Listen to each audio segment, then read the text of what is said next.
What's up guys, this is Miasin. So this video is going to be an in-depth review of Rage of the Abyss, so the new core set, and I'm not going to waste too much of your time because there is not that much to cover, but there are still a bunch of cards that we have to analyze and try to figure whether or not they will really have an impact on the metagame. Anyways, before we go any further, you already know the drill. Smash the like, subscribe button, blah, blah, blah. And also watch the video until the end. Don't be a bitch. Alright, so obviously we're going to be skipping the quarter century secret rares because that's just a sum of like the ultras and the secret, except for this card right here.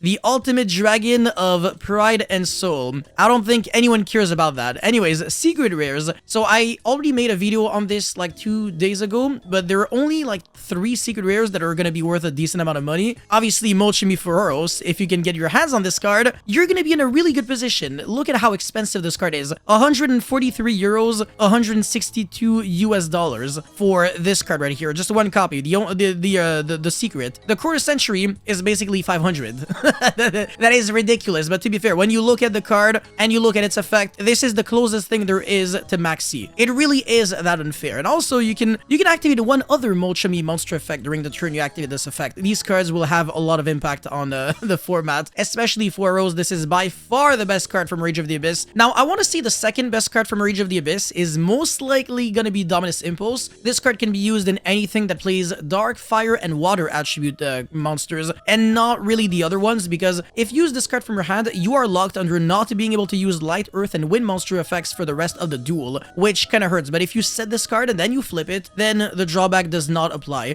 But obviously, it's a card that you're trying to use as a hand trap, so you gotta assume that you're always gonna be locked, which is the reason why you shouldn't play this card in decks that have a lot of Light, Earth, and Wind monsters. And this card is, again, very similar to Ash. Very good to draw as your 6th card, because let's just say your opponent goes IP, try to summon SP on your turn. As your 6th card, Dominus Impulse can negate that. And also, if you got a trap card in your grave, just like Dominus Purge, you also destroy whatever you negate, which is even better. And also, it negates the effect, not negates the activation. So against Branded Fusion, if you negate that Branded Fusion, then your opponent can't try to use another one again. Or I guess the same one again, because now just a one of. Now, the third really good secret rare from Rage of the Abyss is going to be Deception of the Sinful Spoils. This card is very good in the Azamina, Snake Eye, and whatever other Azamina decks.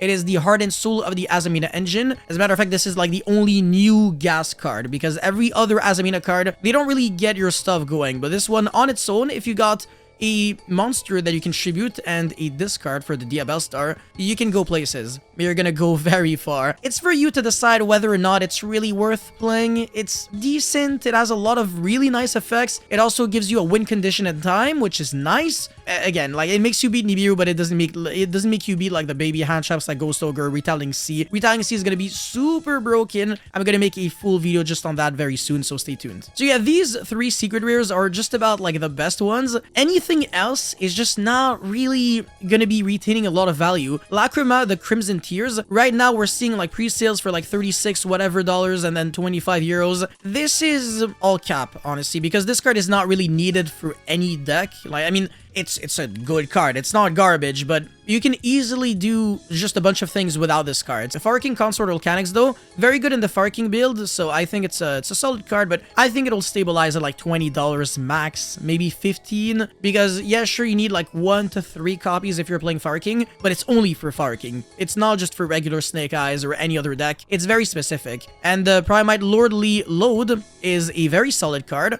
but I don't know if people are gonna play this in the Rika deck. So competitively speaking, this card is gonna be good one day, and if you pull it, you probably should keep it, but it's not gonna be game breaking right now. But by the way, these are like the only secret rares that are really worth explaining. For the ultra rares, we got a couple of new cards as well. Centurion Chimera, I don't know if this is like super relevant. I guess it's a new Pyro monster that you can search with Bonfire. That's kind of cool. Azamina Mu Arcielago, this is a really good card. More Regina is not needed, so if you pull this one, it's completely irrelevant. It is the level 8 monster, so you need the 2 Sinful Spoils cards to send for your Azamina, Sacred Azamina or something, so it's not relevant. And then everything else, I mean, there's really just the Red Eyes Black Full Metal Dragon, maybe, that is competitive. But yeah, this card, you can summon it off of the new Metal Morph trap, and it is a Nominee Negate. The engine requires you to play some bad cards, and maybe not necessarily the best deck, so I don't know if it's like super worth it. And this card is cool in the Shark deck, and it could also be generically good in rank 4 turbo decks, like maybe in Raziel. I've seen some people play a very small Shark package that could also make a lot of sense. Everything else, again, not super relevant. relevant, and I guess Area could be good in Crystron one day, but who cares right now? The super rares, from the looks of it, most of these cards are a little irrelevant, but some of them are solid. First things first, I can see Ilya Sylvia. Okay, they changed the name from Rhea Silvera. This one can negate anything, so obviously this is completely cracked in the Azamina Snake Eye deck. This is the main reason why the deck is just so good at beating hand traps now, particularly Nibiru. The other ones, I think you can still lose to them. And then we also have the Hallowed Azamina, so this is the card that summons your 2 fusion monsters, and it also recycles itself back, so you can summon a second fusion off of just one single card. This card is not as good as the Hallowed Azamina just because it doesn't have that recursion effect, but it does have a Monster Reborn effect, so it's a cool card if you're committing to like a very big Azamina package, but I also don't think it's going to be super necessary at all. Now we have some decent new staples in a way. So the first one is Final Bringer of the End Times. We have been seeing this card a little bit in some OCG deck list, sometimes even in Tenpai Dragon. So it's a quick play spell card that can only be activated once per turn, and very simple effect: target one monster you control and one card your opponent controls, destroy them. That's it. And it's also destroy them, not destroy both. So if one of the targets is no longer destroyable or no longer on the field, whatever, you still destroy the other one. It tries to resolve as much as possible. It doesn't have to fully resolve. So it's an interesting card. It's a quick play spell. You can beat Floodgates. You can beat whatever with this card. You can dodge Imperm, Valor, etc. But again, it's just another board breaker that isn't that insane. It's not on the same level as Forbidden Droplet, but it does have the flexibility of also being an interruption going first, which is kind of cool. And then this card right here, I think, is going to be even better outside of its own deck. So it's Goblin Biker Grand Breakout. And you reach tribute one monster, special summon one goblin monster from your deck, and you goblin, and the rest doesn't really matter. Essentially, you can play this card in the Goblin Biker deck, but you can also play this in Memento, and you can tribute any monster and then summon your Memento Goblin, and from here on out, it's basically gonna be full combo. And the fact that this is a quick play spell means that if you get impermed on, let's say, your level 3 monster, your Anguish, you're not gonna mind too much because you can just chain this and then summon your Goblin, and then you still search with the Anguish. So yeah, being a quick play spell really matters. It's really good. It's a fantastic card in Memento, and it's also a great card in Goblin Biker. I can confirm you that. La Virtue Dragon is also a very interesting card in Mermail. On special summon, you can add a Virtue Stream from your deck to your hand. This card is basically Icarus attack for, I think it's Sea Serpent, Aqua, and Fish. So yeah, you destroy one of those monsters. I don't think it like tributes for cost or anything. And then you also destroy 2 cards your opponent controls. And it also has an effect to recur back a Fish, Sea Serpent, or Aqua from your grave to hand. And the other effect is also semi-relevant sometimes. It's honestly a pretty cool card. You summon it off a Bahamut Shark, and then you can do some cute things. So it's only really playable for now in like Mermail and Shark and those other small cute decks, but that's about it. Centurion Primera Primus, very solid in the Centurion deck.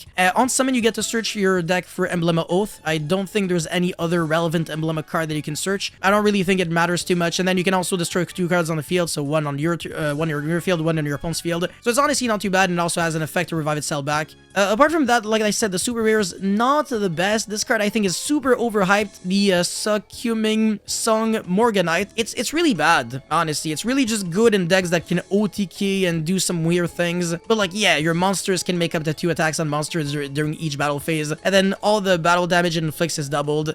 And also this effect, it looks broken. It's really not. For the commons, I mean, so far I'm not seeing much of anything. Okay, yeah, the Battle Wolves deck is getting some nice support. I mentioned that before. Chaos Allure Queen is incredible. It is a very scary card. So it's a level 7 light spellcaster, and you can discard 1 other light or dark monster, special summon this card from your hand, and then you can target 1 monster in either graveyard, equip it to this card as an equip spell, and if you do, this card's name becomes that equip monster's name until the end phase. Then if you equip a light or dark monster card by this effect, you can special summon 1 Dark Allure Queen monster from your deck or grave.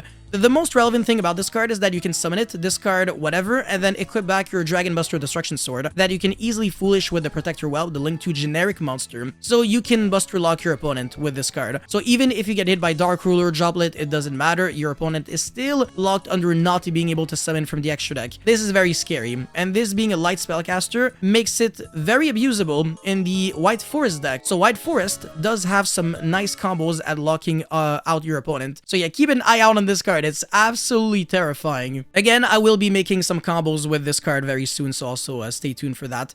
Okay, this card is also very scary. Memento Akihiron. So on normal or special, you can activate this effect. Destroy level 9 or higher monsters on the Memento can attack directly. This is not super relevant. What does matter are the other effects. So if this card is destroyed by a card effect, you can target one of your other memento cards that is in your banished or in your grave, add it to your hand. That's cool. So if they DD Crow your Tekutlika, you can recruit it back now. So it gives you a very good grind game. This is a one-of, by the way, in the deck. Still, a lot of the memento cards are one-ofs anyways. That doesn't make them bad. And if a memento monster in your hand and or face-up field is destroyed by battle by a card effect while this card is in your grave, you can special summon this card. And it is a level 5 monster. The horse, the Tatsuno Toshigo, is also level 5. So you can use 3 level 5 monsters to make number 67. I think that's it. A Paradise Smasher. And this card, if you can detach 3 materials from it, the likelihood of locking out your opponent off of not being able to use monster effects is around 91%. And then there's also like a 3-point-something% of failing completely. So that's when you just tie with your opponent. And then like a 5-something% chance of losing, which means that you cannot use monster effects because the Paradise Smasher, the third material, doesn't guarantee anything. You can still lose in theory if you're very unlucky, but the third material really just increases the likelihood dramatically. So yeah, just another level 5 extender from Memento to allow them to FTK you with quote-unquote Azathoth / number 16 Shockmaster. So yeah, it's a very good card, I'm not gonna lie, it's very scary. You should be on the lookout for that as well. Can't really think of anything else that's super good here. Puppet Shark, this is a card that can be searched for the Gimmick Puppet deck off of the Fanatics Machina, the rank 9 or something, but it's not super insane, you don't really need it for anything. So I think this is just about it for Rage of the Abyss. You are especially looking at new Azamina cards, Mochimi Foros, Dominus Impulse, Farking Consort Volcanics, and the rest is irrelevant, really. There is no hidden goo or anything. Like I said, Goblin Biker Grand Breakout and Memento Akihiron, those cards are also very solid, but apart from that, nah. Still a very good set because this set doesn't need a lot of good cards to be good, it just needs some good cards. And the good cards are really, really, really, really good. Anyways, that's about it for this video, guys. Thank you so much for watching. Don't forget to like and subscribe, and I'll see you guys very soon. Peace.